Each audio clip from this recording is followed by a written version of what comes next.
Hey guys, TrueGreen7 here, and today I'm going to count down my favorite shiny Pokemon. A little while back, I showed you guys what my least favorite shiny Pokemon are, and you loved how I even specified how I would change them to make them look a little better, so I hope you love this video as well. Some of the shinies you'll see I actually like better than the originals, and I spent hours on Photoshop making the shiny art for these Pokemon, because for some reason, they don't exist online. Of course, by now you know that color is literally the most subjective thing you can have an opinion on, and there is no reason for us to have the same opinion in regards to shinies, so just relax and enjoy. After all, I am an artist, so trust me on this. Here's a Sceptile I drew. And here's the Sceptile I drew with my right hand. You always have to make sure you remember to draw with your dominant hand. True Green Pro Tip. Number 10. Shiny Mega Gardevoir. Prior to Generation 6, shiny Pokemon were just palette swaps without any intentions or serious consideration by Game Freak. But starting from X and Y with the existence of 3D models, a lot of shiny Pokemon have some actual references in their shiny colorations. Normal Mega Gardevoir is basically wearing a wedding dress, symbolizing Gardevoir's love and devotion for his or her trainer. But shiny Gardevoir is wearing a black dress with black gloves, which is exactly what women wear at funerals. One Gardevoir is ready for the happiest day of her life, and one is ready for the saddest day of her life. What is that supposed to represent? Did she fail to protect her trainer? Who cares, cause it sure does look cool. Number 9. Shiny Coughing. Normal Coughing is expelling smoke from its pores. Shiny Coughing is letting out poison gas, as evident by its purple fumes. Normal Coughing's color scheme perfectly matches its typing and the basic idea of what this Pokemon represents. But for some reason, Shiny Coughing looks rare and deadly, as if it's green because it's made of some kind of radioactive element like uranium. It's something that I wouldn't like to be around, but at the same time, I want to keep looking at it. Green and purple are two of my favorite colors, so together they really do pop. Number 8.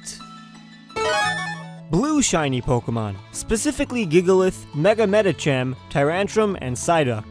I like all of these shiny Pokemon for basically the same reason. They're blue. But it's more complicated than that. After all, making every Pokemon blue wouldn't be the right decision. But I have a specific reason as to why I believe these shinies look so good. We all know that Gigalith is based on Geodes, and Geodes come in many colors, but most are commonly blue. Shiny Psyduck looks like it just came out of a freezing lake. That's probably why it has a headache. A blue and white Tyrantrum also looks like it's some kind of frost variation of its normal self, as if it lives in the cold mountains of Kalos. And a blue Medicham looks like it achieved enlightenment after meditating for so long. That blue lipstick is pretty sweet. Good job, Medicham. You've got style. Number 7. Shiny Braviary. Yeah, I know he's blue and probably should have been grouped together with the Pokemon I just mentioned, but in my opinion, Braviary is the best of the blues. He looks like Captain freaking America. Captain America the Winter Soldier was my favorite Marvel movie, and actually made me love Captain America. But enough of Captain America. Stop talking about Captain America. Shut up! Thanks. Well, Shiny Braviary is just a very appropriate variation of an already handsome Pokemon. It's way different than the original, but still makes a lot of sense. Braviary looks like a superhero. Kinda like Captain America. Oh, damn it. Number 6. Shiny Milotic. I was seriously surprised when I heard that people actually dislike Shiny Milotic. For a long time, I thought that fans appreciated this variation as much as I did. I am never gonna get a tattoo. Whoa, that was an awful segue. But anyways, while I won't be getting some fresh ink on my skin, if I ever did, I think Milotic would definitely be what I'd get a tattoo of. But not a normal Milotic, but rather a shiny one. Does that tell you how much I love Shiny Milotic? I actually think I enjoy that light silvery blue hair it has more than the original red. Now I'm really in the mood to breed a shiny Feebas. Number 5. Shiny Emboar and Shiny Ponyta. Try to guess why these two are in the same spot. That's right, because they're both based on farm animals. And they have freaking blue fire! Do I even need to explain how cool blue fire is? No, I don't. I'm sure these two are on everybody's list of favorite shinies. Number 4. Shiny Trapinch. They say you never forget your first shiny encounter. For me, that so happened to be Shiny Trapinch in Pokemon Emerald. It made sense that I would eventually find one since I spent days grinding in Route 111 before facing Norman. I just love how Shiny Trapinch takes my least favorite color, orange, and turns it into my favorite color, green. Unfortunately, when it evolves, it kinda did the opposite. But I currently have a shiny Flygon which I totally love. But I can always recall how I found this little bugger right here. Number 3.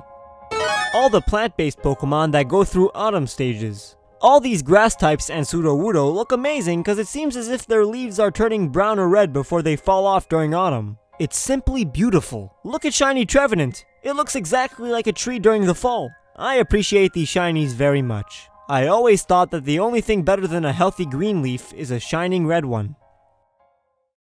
Number 2. All the Pokemon that turn turquoise green. Specifically shiny Latios, Swellow, Horsey, Zygarde, and Grovyle. While the specific shade of green that these Pokemon turn into isn't the same, the point is that all these Pokemon look believably tropical because of their intense mint green colors. Or is this jungle green? It's hard to tell. A lot of people dislike green shiny Pokemon, but that's because most of them either have this disgusting grayish green or the obnoxious bright green. But if you guys were wondering which specific shade of green was my favorite, the answer is this one, which is a slightly more green aquamarine. I'm gonna end this one on a rhyme. And now, a moment for the honorable mentions, who honestly could have been on this list.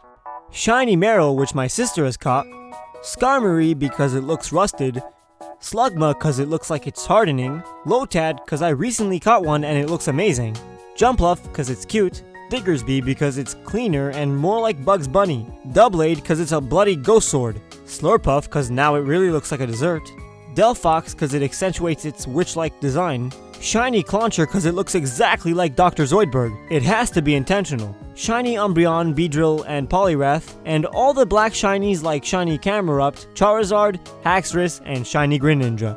And finally, my number 1 favorite shiny Pokemon is...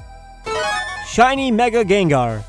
Damn, does this thing look good! Gengar now looks like a traditional ghost, and for some reason it's scarier than its dark purple counterpart. This was 100% intentional, and let me tell you that when I was creating the shiny art for this Pokemon in Photoshop, it was really hard to make this purple turn into white, while keeping this black intact. I'm not even going to listen if you think shiny Gengar looks bad, but I will listen if you give this video a like, but only if you enjoyed, of course. You can always subscribe if you haven't already, and check out my top 10 least favorite shiny Pokemon video. If you want to keep in touch with what I'm doing, please follow me on Facebook and Twitter.